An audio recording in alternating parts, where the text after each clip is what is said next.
নমস্কার, আমি দিবাকর। আপনারা দেখছেন জাগরণ বাংলা। আজকে যে বিষয়টা নিয়ে কথা বলবো, আলোচনা করব, সেটা হচ্ছে লাগাও সায়নী। এইবার তৃণমূল কংগ্রেস মানে মমতা বন্দ্যোপাধ্যায়, অভিষেক বন্দ্যোপাধ্যায়ের নেতৃত্বাধীন তৃণমূল কংগ্রেস ছেড়ে দিয়ে এনডিএতে যোগ দিচ্ছে। মানে বিজেপির ভাষায় যেটাকে বলে ভালো তৃণমূল হওয়া, সেই ভালো তৃণমূল হয়ে যাচ্ছে সায়নী ঘোষ। আপনাদের নিশ্চয়ই মনে আছে, নির্বাচনের আগে সায়নী ঘোষ প্রতিটি তৃণমূলের মঞ্চ থেকে, নির্বাচনী জনসভা থেকে গান করেছিল, দে দে পাল তুলে দে, আমি যাব মদিনা, আমার হৃদয় মাঝে কাবা, নয়নে মদিনা। মদিনা যেতে চেয়েছিল যেই সায়নী ঘোষ শিবলিঙ্গে কন্ডম পরিয়েছিল। এবং বিজেপি নেতারাও তো এটা নিয়ে অনেক ট্রোল করেছে সায়নী ঘোষকে। আজকে হয়তো ভুলে যাবে, কারণ ভালো তৃণমূলের সার্টিফিকেটটা তো পেয়ে যাচ্ছে সায়নী ঘোষ। তৃণমূলের যারা বিক্ষুব্ধ সাংসদ রয়েছেন, যারা মমতা বন্দ্যোপাধ্যায়, অভিষেক বন্দ্যোপাধ্যায়ের নেতৃত্ব ছেড়ে দিয়ে এনডিএতে যোগ দিচ্ছেন কাকলি ঘোষ দস্তিদারের নেতৃত্বে, সেই দলে সামিল হতে যাচ্ছে সায়নী ঘোষ। এখন আপনারা কি বলবেন? সায়নী ঘোষকে এখন আপনারা কি বলবেন? ভালো হয়ে গেছে সায়নী ঘোষ, এখন ভালো তৃণমূল, সার্টিফিকেটটা পেয়ে যাবে সায়নী ঘোষ। মানে আমি সত্যি অবাক হয়ে যাই। এই সায়নী ঘোষ নির্বাচনের পরে, ভোটে হারার পরে 2026-এ বিধানসভা নির্বাচনে তৃণমূল কংগ্রেসের ভরাডুবি হওয়ার পরেও যখন তৃণমূল নেতারা এক এক করে অভিষেক বন্দ্যোপাধ্যায়ের নেতৃত্ব নিয়ে, মমতা বন্দ্যোপাধ্যায়ের নেতৃত্ব নিয়ে মুখ খুলছিল, সমালোচনা করছিল, সেই সময়ও সায়নী ঘোষ অভিষেক বন্দ্যোপাধ্যায়, মমতা বন্দ্যোপাধ্যায়ের পাশে দাঁড়িয়ে বড় বড় কথা বলেছিল। আমি আপনাদেরকে শোনাবো, একটু ভালো করে শুনুন, মন দিয়ে শুনুন কি বলেছিল সায়নী ঘোষ 4 তারিখের পরে। তারপরে আমি বাকি কথা আরও আপনাদেরকে বলছি। রাজনীতিতে খুব নতুন, তবে এইটুকু বলতে চাই যে এরকম সময় যারা মমতা বন্দ্যোপাধ্যায়ের হাত ছেড়ে দেবেন তারা পার্টির ক্ষেত্রে বেনজল, এবং বেনজল যত তাড়াতাড়ি চলে যায় পার্টির তত বেশি শুদ্ধিকরণ হবে। হ্যাঁ, তো খারাপ সময় যদি তোমার বাড়ির লোক পড়ে, তোমার বিরুদ্ধে তারাও মুখ খুলতে শুরু করবে। প্রবীর, এটা নতুন কিছু না। এবং আমি তো বলবো মিডিয়ার কথা, যেই মিডিয়া এতদিন বলতো মমতা বন্দ্যোপাধ্যায় লক্ষ্মীর ভান্ডার দিলে সেটা ভাতা, এবং সেটা বিজেপির সরকার দিলে সেটা হচ্ছে মাস্টার স্ট্রোক। আমার মনে হয় মিডিয়ারও খুব দরকার আছে নিজেদের আত্মসমালোচনা করার। এইটা খারাপ সময় মানুষ মুখ খোলে নিজের জন্য। এতদিন যদি দলের বিরুদ্ধে কোনো ক্ষোভ থাকতো, পার্টিতে সবসময় স্পেস ছিল কথা বলার, কিন্তু পার্টিতে তারা সেটা বলেনি। এখন নিজেদের গা বাঁচানোর জন্য, পিঠ বাঁচানোর জন্য যারা যারা বলছেন, তারা তো আমার সাথে কাউন্টিং এজেন্ট হিসেবে, কাউন্টিং অবজারভার হিসেবে ছিলেন। একটা বাঁচতে না বাঁচতে কোলাঘাটে গিয়ে লাঞ্চ করছিলেন সবাই, আমাকে যেন কেউ না বলতেন। তো এবার খুলতে বলুন না, খুলে যদি পরিবর্তন আনতে পারেন, টলিউডকে যদি হলিউড করতে পারেন, তাহলে আমাদের থেকে বেশি খুশি কে হবে? অবশ্যই করুন।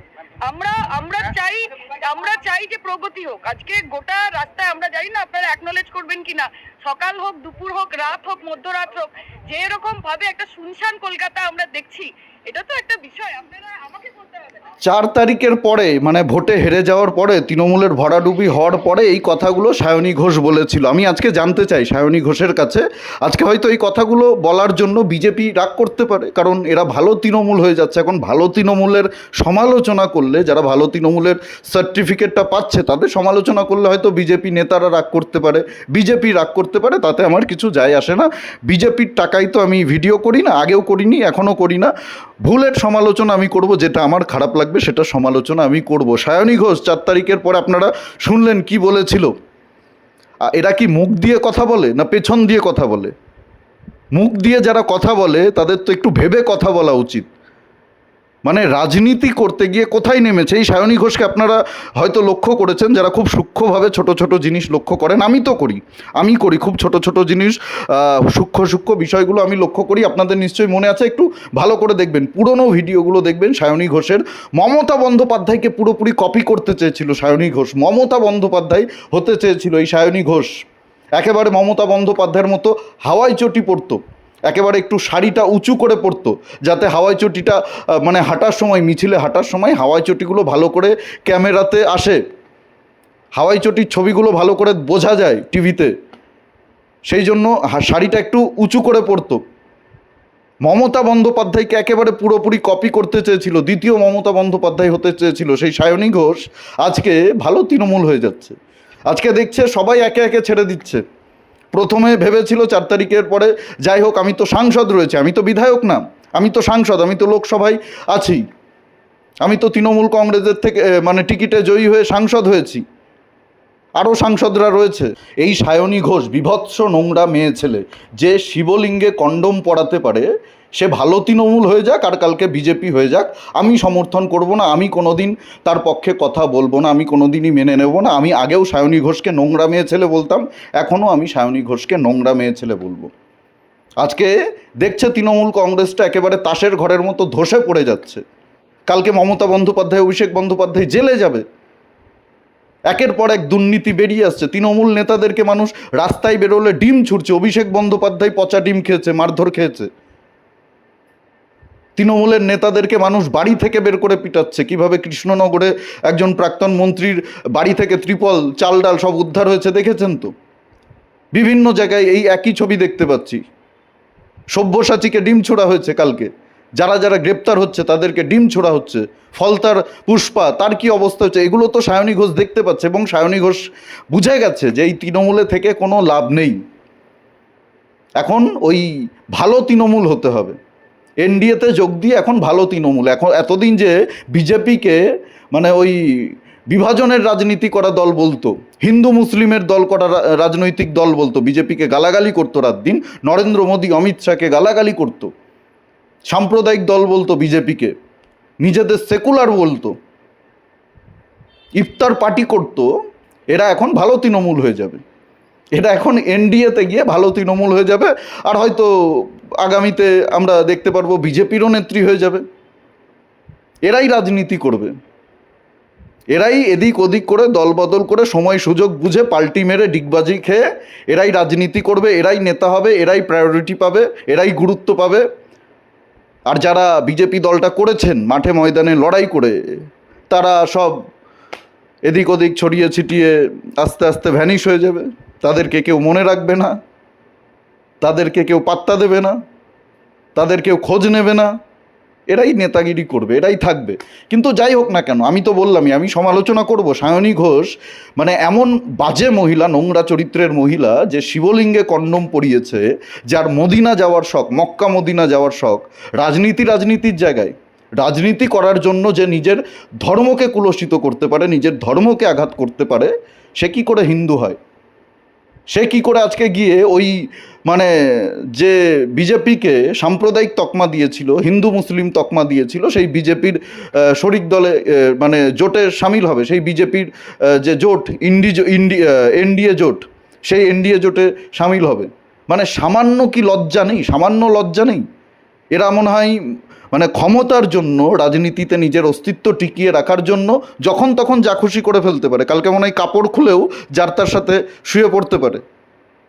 মানে এই কথাগুলো শোনার পরে হয়তো আপনাদের খারাপ লাগছে যে দিবাকর কি এই ধরনের শব্দগুলো ব্যবহার করছে, কিন্তু এদের জন্য এর থেকে ভালো শব্দ হয় না। আমি আরও মানে আমার ইচ্ছা আরও খারাপ শব্দ, কিন্তু আমি সেটা করব না, সেটা আমি করতে চাই না। আরও খারাপ শব্দ যদি আমি ব্যবহার করতে পারতাম না, তাহলে আমার মনের ভেতরে যে বিষয়টা হচ্ছে সেটা আমি আপনাদেরকে বোঝাতে পারতাম, সেটা আমি আপনাদেরকে বুঝিয়ে দিতে পারতাম, কিন্তু আমি করব না। সেটা আমার পারিবারিক শিক্ষা না। কিন্তু এরা এই চরিত্রেরই হয়। এতটা পরিমাণে এরা নোংরা, এতটা পরিমাণে এরা জঘন্য প্রকৃতির।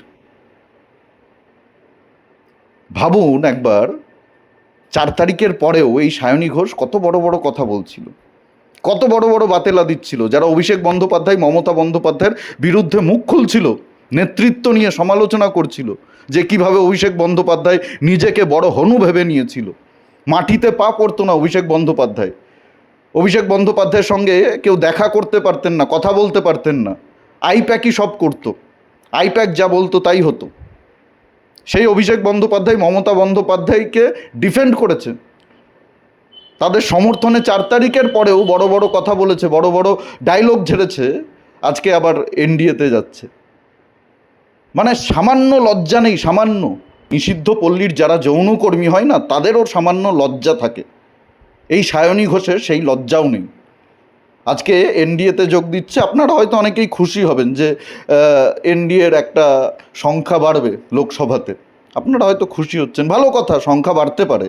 কিন্তু মন থেকে এই জঘন্য মেয়ে ছেলেকে, এই জঘন্য মহিলাকে, এই নোংরা মহিলাকে আমি কোনোদিন সমর্থন করতে পারবো না। আমার মনে হয় আমার মতো মানসিকতার যারা রয়েছেন তারা কেউ সমর্থন করতে পারবেন না। যারা দালালি করেন তারা হয়তো দুদিন পরে দেখবেন সায়নী ঘোষকে তেল দিয়ে অনেক ভিডিও তৈরি করছে, তার পক্ষে অনেক বড় বড় কথা বলছে। সায়নী ঘোষ লোকসভাতে কদিন পরে হয়তো এনডিএর পক্ষে কথা বলবে, তৃণমূলকেই আক্রমণ করবে, মমতা বন্দ্যোপাধ্যায় অভিষেককে গালাগালি করবে। সেই ভিডিও ক্লিপ কেটে কেটে সোশ্যাল মিডিয়াতে পোস্ট করে সায়নী ঘোষের প্রশংসা করবে।